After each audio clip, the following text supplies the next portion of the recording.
Hey, you with the rhinestone dog collar. Between us dogs, I just convinced my human to upgrade to a new home with a 1,200 square foot bathroom. I think she called it a yard. With Wells Fargo's 3% down payment on a fixed rate loan, my human realized a new home was within reach. Learn more at wellsfargo.com/woof. Wells Fargo Home Mortgage. Down payments as low as 3% on a fixed-rate loan require mortgage insurance. Ask a home mortgage consultant about loan requirements. Wells Fargo Home Mortgage is a division of Wells Fargo Bank N.A., Equal Housing Lender. NMLSR ID 399801.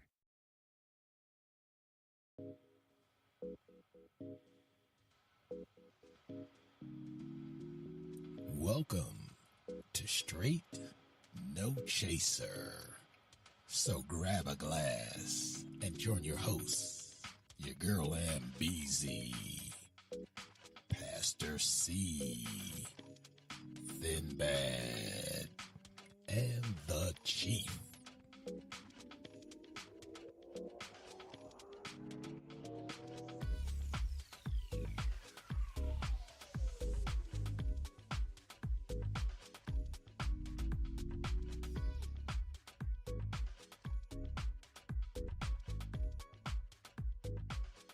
Hello. Welcome to Straight No Chaser, where we never dilute the issues, we only serve the hard stuff. It's your girl MBZ, and as always, I'm here with my fabulous co-hosts, Pastor C. Hey, I am fabulous, thank you. Thin Bad. Hello. And the Chief. Hello. So hurt people can hurt people. Uh-oh. Allegations of sexual assault and abuse are always shocking and disgusting, regardless of race, gender, or social status of the suspect. Mm-hmm. Sometimes the suspect was also the victim of abuse at some point in their lifetime as well. This behavior impacts men and women, and as we've recently figured out, children. It often has detrimental effects that potentially impacts the victim, family, and friends for a very long time. Yeah. So tonight we are definitely serving top shelf conversation. We're going to discuss allegations of sexual misconduct by celebrities, specifically our king of R&B in the black community, R. Kelly. Many of us have been riveted to our televisions watching the Surviving R. Kelly documentary, including myself. I could not stop watching. The documentary provided several episodes that highlighted incidents involving underage and adult victims. The disturbing themes that have resonated from the series are abuse, isolation, and control. The other very disturbing element is his fondness for preying on underage girls. Now, R. Kelly is not the only celebrity to face allegations over the years when it comes to sexual misconduct. Who can forget Bishop Eddie Long, Kevin Spacey, Bill Cosby, Charlie Sheen, Woody Allen, or Les Moonves, among others. Whether you are a hit-making recording artist, TV icon, or head of a major network, sexual assault is abhorrent, shameful, and criminal. Yeah. So joining us tonight to help make any sense of this R. Kelly documentary is our special guest, Mr. Kevin Powell. He's one of the most acclaimed political, cultural, and hip-hop voices in America today. Kevin's articles, essays, and blogs have been featured in the New York Times, Washington Post, CNN, NPR, ESPN, Essence, Ebony, and Rolling Stone magazines.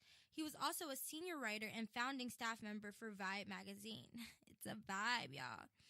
This year, Kevin has written British GQ cover stories on Michael B. Jordan and Chadwick Boseman, and currently hosts an Apple podcast called 101 One-on-One with Kevin Powell.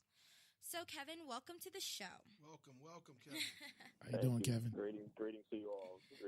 And please excuse the background noise. I'm in New York City in a car trying to hear everything. I hope it's all right. No That's problem. Okay. We appreciate you joining us this evening. Absolutely. We'll give you a pass, my brother.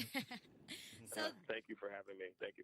Of course. So this topic has fired up a lot of people, especially Pastor C, Thin Bad, the Chief, and I. So before we get started and dive into this conversation, let me remind the audience to call us at 702-425-7789 or chat live via Spreaker to share your thoughts. This is going to be a very, very, very interesting and in-depth conversation, so we really want to hear what you guys have to say tonight.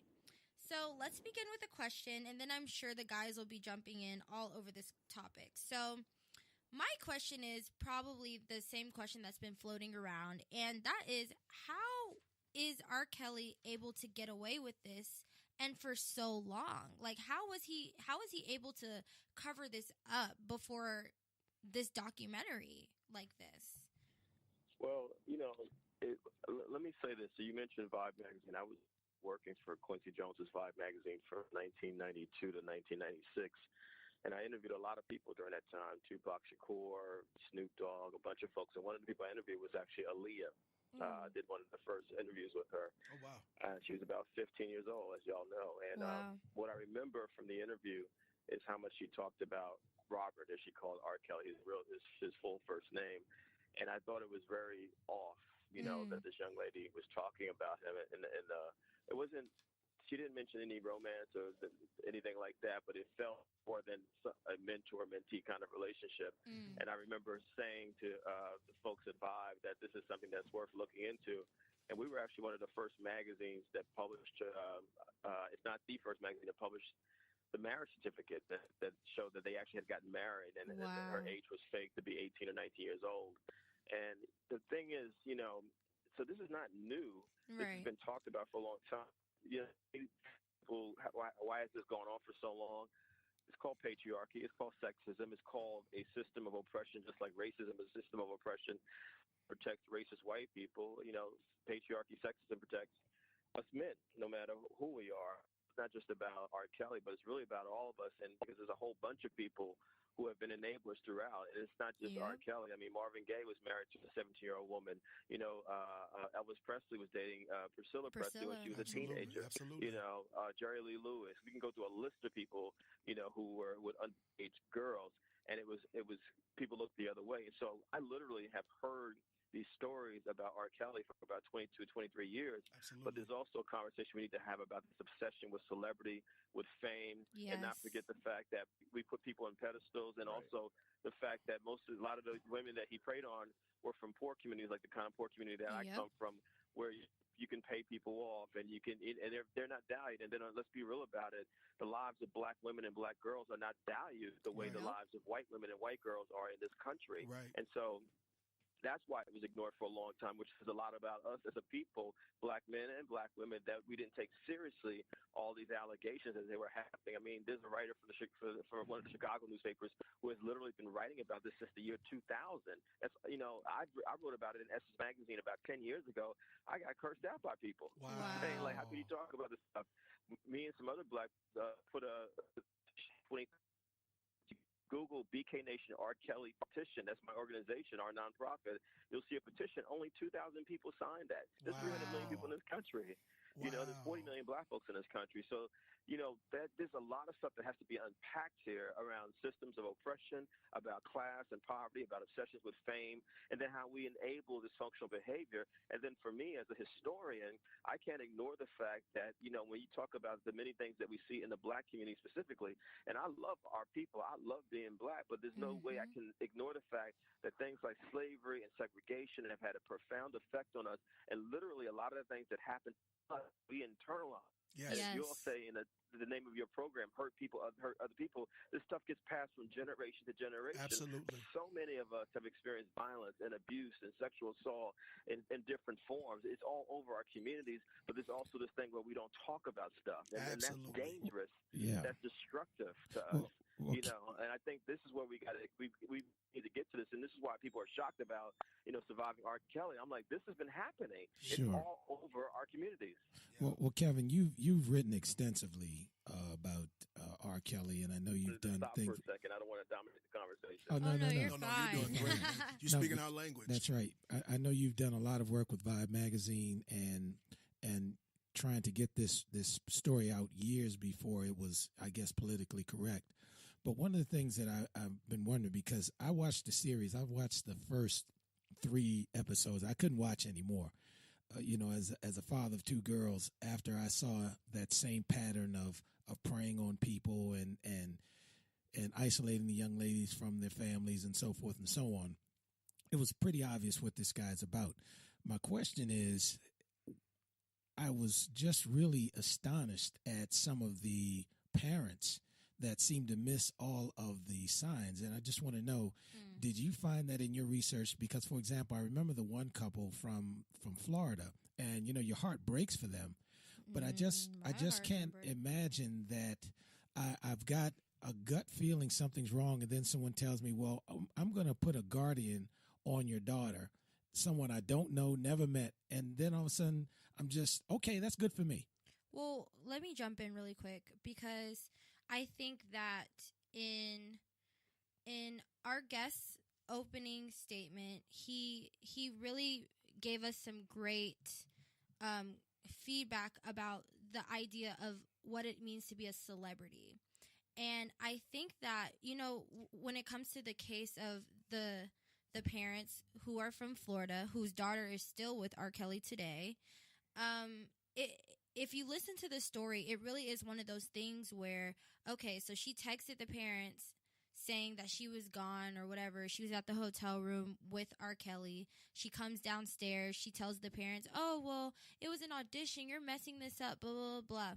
And, at first, you could hear in their story, at first they were alarmed because she was at this hotel by herself with R. Kelly. But then after she said that to them, it was almost okay. Then they worked out this deal where she could just be alone with him as long as they had some kind of female, older representative from the label with her, watching her at all times and stuff. So, and these are people who were around when the Aaliyah thing happened. They were around when these trials happened, and yet they still let their daughter be around him. And I guarantee you, if it was some average Joe Schmo, that would not have gone down. Because it was R. Kelly, it's like, okay, well, I know what he's done in the past, and I know this hotel situation is a little awkward, but he's R. Kelly, our daughter's a singer, and he can get her to where she wants to be. So it's like those types of things cloud judgment. If you guys want to jump in on that, that's my opinion. If I can say that what you just said, sister, is so absolutely powerful and brilliant. I've worked in the entertainment industry for a very long time, as long as I've been an activist and working in politics and social justice issues. And celebrity is probably the most valuable commodity that we have in America. There's a massive obsession, particularly in the last 20, 25 years. It's accelerated because of social media. I mean, we want to know what Kanye's doing, what the Kardashians are doing, what is Justin Bieber doing, what is Jay-Z and Beyonce doing, and you're absolutely right. And we got to talk about class. We're about to celebrate Dr. King's birthday in the next couple of weeks, and let's not forget that he talked about the need for a poor people's campaign at the end of his life, that we cannot afford to abandon poor people, working class people. The people that R. Kelly preyed on the most came from working class, poor communities. Absolutely. And so, you're talking about folks that are trying to figure a way out. And for a lot of us who come from that environment, and I come from that environment, we got sports, or we got hustling on the streets in some form or fashion, or we got the entertainment industry. And unless people are presenting alternatives, like I was presented an alternative at a certain point, like, hey, Kevin Powell, you can actually be a writer, you can do that. I didn't know. The first 17 years of my life, I was like, how do I get in entertainment? What do I got to do? And so that, what she said was so powerful, because it does cloud your judgment, and you're just trying to figure out a way. How can we win? How can we escape this situation? And you will, also let's keep in mind, as black men, and we got to be honest about this, we know that there's been a historical attack on black people and black men in a certain kind of way. And so when a R. Kelly is accused of something, I think our brother or Bill Cosby, we say, well, that's racism. That's racism that's coming after these brothers because they're successful. And yeah, I would agree that Bill Cosby being in jail means that Harvey Weinstein and Woody Allen and all those white men, Matt Lauer, we go through a long list of them, they should be in jail too. Absolutely. So there is something correct about that, but at the same time, that doesn't excuse the fact that Bill Cosby and R. Kelly actually did do things that clearly are egregious. You know what I'm saying? And so it's not either or. Both conversations need to happen. Right. Yeah, and I agree. And the problem that I have is I think all these acts are just horrible. But I totally agree with you, Kevin, that it should be it should be prosecuted equally across the board. Right. Yeah. So whether I'm Kevin Spacey or R. Kelly or, whoever, that if you are facing these types of allegations, I'm talking about years and dozens of people, then you have to stand tall in front of the criminal justice system and explain yourself. Sure. Sure. I do want to address, what my brother Kevin said and just add to that.